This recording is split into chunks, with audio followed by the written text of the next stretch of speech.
এজন্যই তো পয়গম্বর বলেন, হে উম্মত, আল্লাহ তোমাকে মহামূল্যবান যৌবন দিয়েছেন, এই যৌবন বয়সটাকে তুমি আল্লাহর ইবাদতের ক্ষেত্রে কাজে লাগাও। নেতার পেছনে ঘুরিও না, নেতার পেছনে ঘুরতে ঘুরতে তোমার যৌবন বয়সটা তুমি শেষ করে দিলা।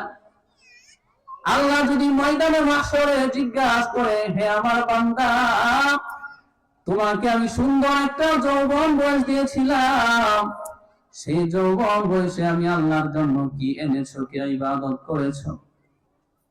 উত্তর দেওয়ার মতো আপনার আমার কিছুই থাকবে না রে বাবা। এজন্যই নবী বলেন, হে উম্মত, 5 জিনিস আসার আগে 5টা জিনিসকে ভালো করে কাজে লাগাও। 1 নাম্বার, তুমি তোমার যৌবনটাকে কাজে লাগাও বৃদ্ধ হয়ে যাওয়ার পূর্বে।